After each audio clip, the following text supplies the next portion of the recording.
কোনো একটা ID card design করতে গেলে আমরা আমাদের প্রয়োজন হয়তো হয় অ্যাডোবি ফটোশপ অথবা অ্যাডোবি ইলিস্ট্রেটর। তো এই দুইটা জিনিস দিয়ে খুব সুন্দর আইডি কার্ড তৈরি করা যায়। তবে এর চাইতেও সহজে আইডি কার্ড তৈরি করা যায়, সেটা আজকে আমরা দেখব যে পাওয়ার পয়েন্ট দিয়ে কিভাবে আইডি কার্ড তৈরি করতে হয়।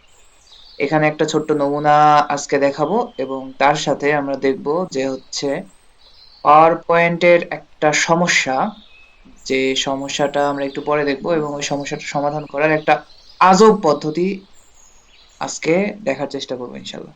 চলেন দেখি, শুরু করা যাক। তাহলে প্রথমে পাওয়ার পয়েন্টে ঢুকলাম। ঢোকার পরে এখন প্রথমে আমরা একটা ব্ল্যাঙ্ক প্রেজেন্টেশন নিব। আচ্ছা, এখন ব্ল্যাঙ্ক প্রেজেন্টেশনের আসার সাথে সাথে এই যে এই জিনিসটা, এটাকে কেটে দেই। দেওয়ার পরে এই আজব দুইটা জিনিস, যে দুইটা জিনিস সব সময় সবার সামনে থাকে, এই দুইটাকে প্রথমে খেয়ে দিব। খেয়ে দেওয়ার পর এটা এখন আমাদের ল্যান্ডস্কেপ হয়ে আছে, এটাকে আমরা খাড়া করব। তো এইটাকে খাড়া করার জন্য আমাকে যেতে হবে হচ্ছে ডিজাইনে। ডিজাইনে ডিজাইনে চলে আসার পরে আমরা ডাইরেক্ট চলে আসবো স্লাইড সাইজ। স্লাইড সাইজে দেওয়ার পরে এখানে দেওয়া আছে custom slide size. Custom slide সাইজে যাওয়ার পরে এখানে দেখবো যে ওয়াইড স্ক্রিন দেওয়া আছে। ওয়াইড স্ক্রিনের পরিবর্তে আমরা এই জায়গাতে নিব হচ্ছে A4 পেপার। A4 পেপার নেওয়ার পরে আমার স্লাইডটা নিব হচ্ছে পোর্ট্রেট মোডে। আমরা ল্যান্ডস্কেপে কাজ করব না, যেহেতু আইডি কার্ড, সেহেতু আমরা পোর্ট্রেটে কাজ করব। আচ্ছা, পোর্ট্রেটে করার পরে এখন ওকে নিলাম। ম্যাক্সিমাইজ এবং ইনশিওর ফিট দুইটা দেওয়া আছে, আমরা আপাতত ম্যাক্সিমাইজ নিয়ে কাজ করি। তাহলে এখন আমার প্ল্যাটফর্ম চলে আসছে। এখন এই প্ল্যাটফর্মে আমার প্রথমে একটা ব্যাকগ্রাউন্ড বসায় দেই। ব্যাকগ্রাউন্ড বসায় দেওয়ার জন্য আমি এখানে একটি ব্যাকগ্রাউন্ড সিলেক্ট করেছিলাম, যেটা বাহিরে আছে, ওইটাকে ধরে নিয়ে চলে আসি এইটার উপরে। তারপরে এখানে ফেলায় দেই। এখন এই ব্যাকগ্রাউন্ডটা আমি একটু রোটেট করে নেই, যাতে করে আমার সুবিধা হয়। তো রোটেট করার জন্য এইখানে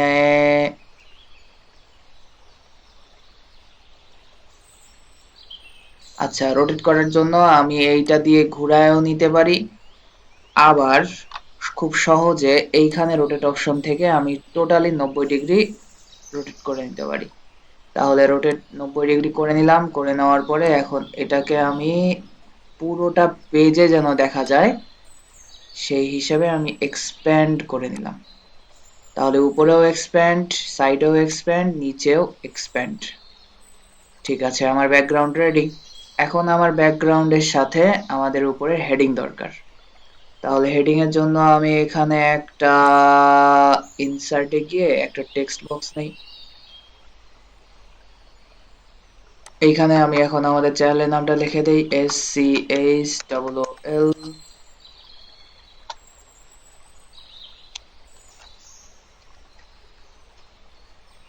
আচ্ছা, এখন এটা একটু আচ্ছা এই পুরোটা অংশ জুড়ে নিয়ে নিলাম। এখন এই লেখাটা মাঝখানে নেই, এবং লেখার সাইজটা একটু বড় করে নেই। তাহলে কন্ট্রোল শিফট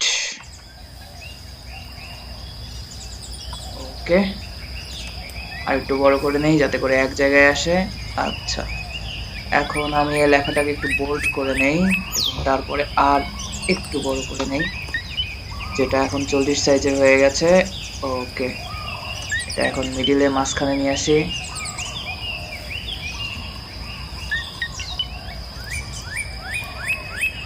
কালার দেই, যে কোনো ধরনের একটা কালার দিতে পারি, আমরা ব্লুটা দেই।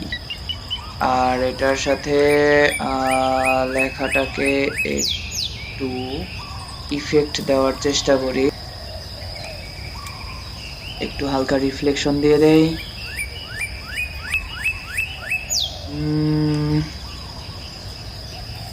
তার সাথে একটু বেভেল দেওয়ার চেষ্টা করি, প্রথমটাই দেই।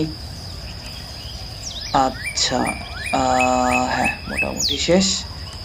তাহলে এইভাবে আমরা সরানো করে লাগতে পারি, ঠিক আছে। আচ্ছা, এখন এর সাথে আমরা বাংলাতেও লিখতে পারি। তাহলে আরেকটা টেক্সট নেই। ইনসার্টে গিয়ে আমরা আরেকটা টেক্সট বক্স নেই, এবার একটা বাংলা লেখা লিখবো এখানে।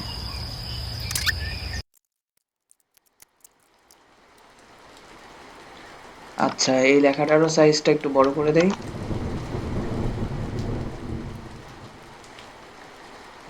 এটাকেও একটু মাঝখানে নিয়ে আসি।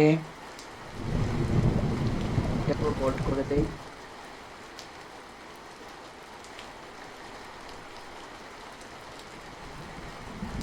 আচ্ছা, এখন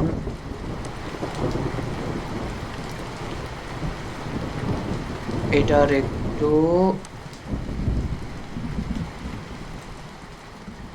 আচ্ছা এটার কালারটা ঠিক করে নেই। কালার কি দিব?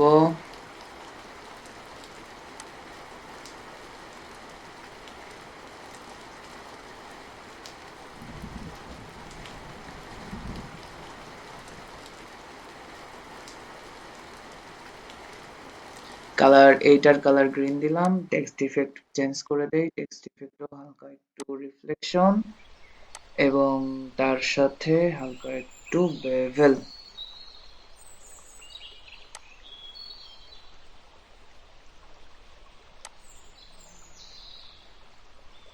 একটু গ্লো দেই।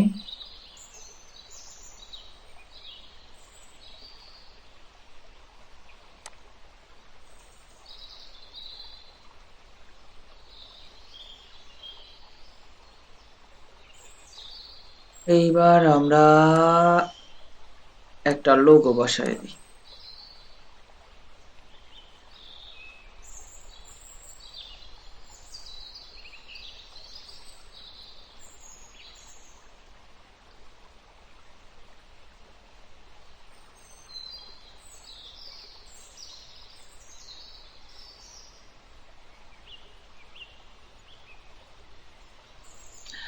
আচ্ছা, তাহলে আমরা লোগোটাও বসাইলাম, সাথে নামগুলো লিখলাম।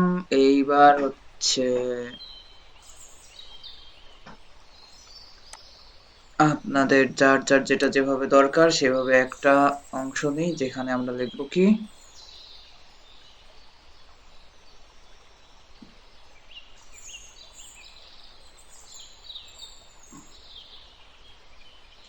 আচ্ছা এখানে একটা টেক্সট বক্স নিয়ে নিই।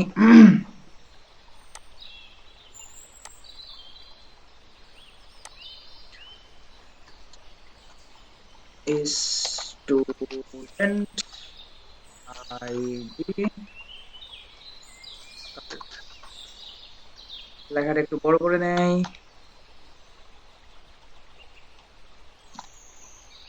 Very good.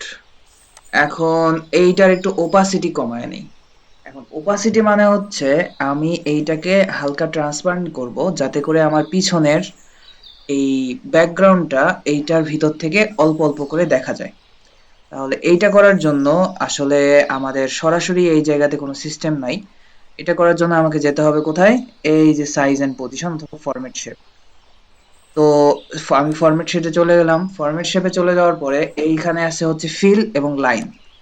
ফিল করার পরে এই জায়গায় ট্রান্সপারেন্সি আছে। এই ট্রান্সপারেন্সিটা যদি আমি বাড়ায় দেই, তখন আমার পিছন থেকে যে গ্রাফিক্স গুলো আছে সেগুলো ভিজিবল হবে।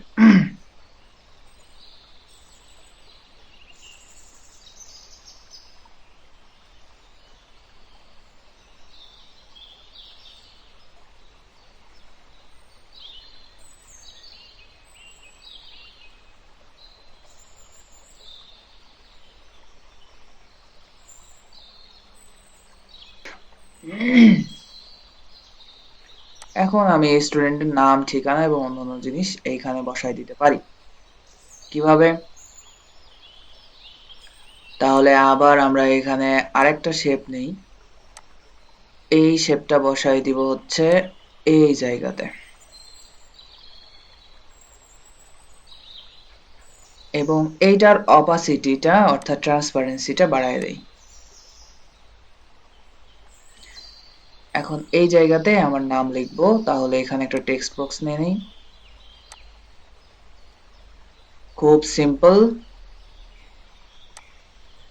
আচ্ছা, প্রথমে এক সাইডে নেই।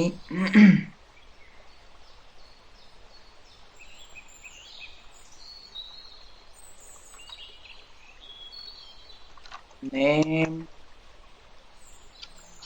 দেওয়ার পরে জাস্ট আন্ডারস্কোর দিলেই হয়ে যাবে।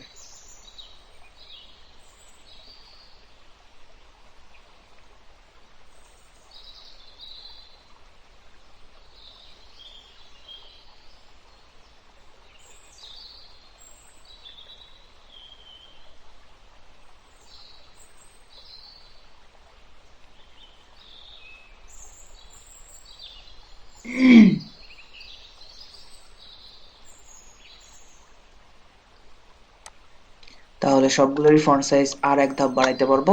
আচ্ছা, এখন খুব সুন্দর বিষয়গুলো দেখা যাচ্ছে। Very good. এখন আমাদের সবচাইতে জটিল কাজটা করব।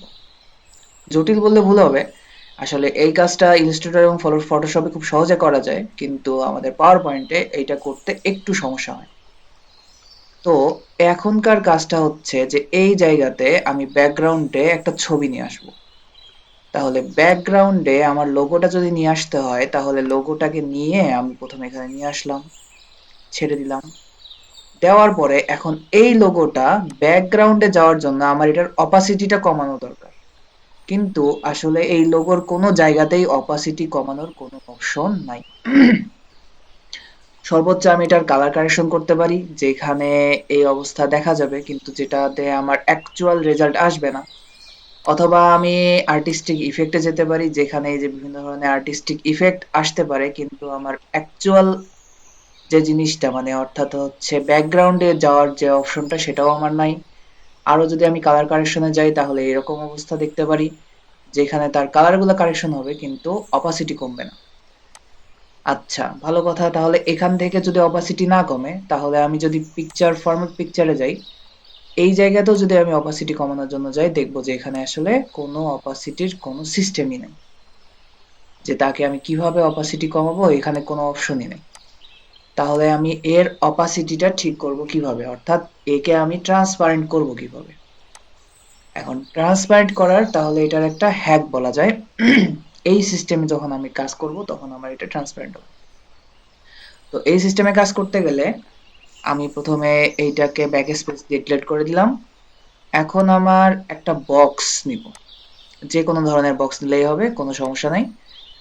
তো যে জায়গাতে আমি ওই লোগোটাকে নিয়ে আসতে চাচ্ছি ওই জায়গাতে আমি বক্সটা বসাইলাম। বসানোর পরে এবার আমি করব কি, এইখান থেকে চলে যাব হচ্ছে ফরম্যাট শেপে।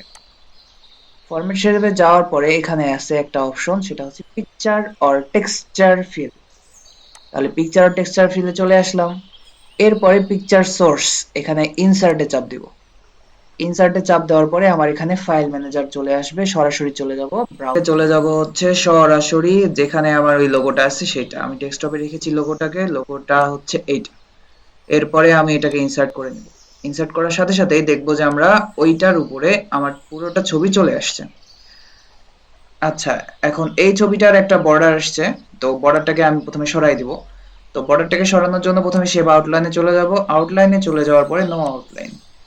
এখন আমি দেখতে পাচ্ছি যে বর্ডারটা চলে গেছে। এখন এই ছবিটাকে পিছনে পাঠাবো। তাহলে সেন্ট ব্যাকওয়ার্ডের মাধ্যমে আমি এই ছবিটাকে পিছনে পাঠাইতে পারতেছি, কিন্তু এইটা ট্রান্সপারেন্সিটা এখনো ঠিক হচ্ছে না। তাহলে ট্রান্সপারেন্সি ঠিক করার জন্য আমি এই জায়গাতে ট্রান্সপারেন্সি ইফেক্টটা বাড়িয়ে দেব। এইভাবে আমি যে কোনো একটা লোগো বা হচ্ছে যে কোনো একটা ছবি আমি আরেকটা ছবির উপরে বসিয়ে সেটার ট্রান্সপারেন্সিটা ঠিক করতে পারি। এখন আমি পরিষ্কারভাবে দেখতে পাচ্ছি যে পিছন থেকে পিছনের যে ছবিটার অংশগুলো সেগুলো এই ছবির মাঝখান দিয়ে দেখা যাচ্ছে।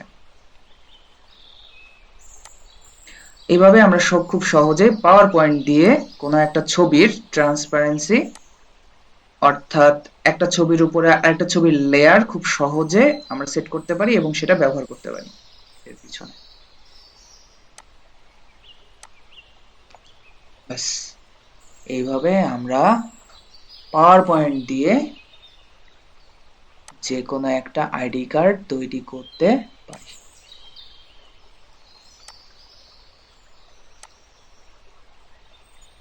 আর এটাকে আহ এটাকে এক্সপোর্ট করার জন্য আমরা ফাইলে যাইতে পারি, যাওয়ার পরে সেভ অ্যাজ, সেভ অ্যাসে গিয়ে আমি কোথায় সেভ করব সেই জায়গাটা সিলেক্ট করার পরে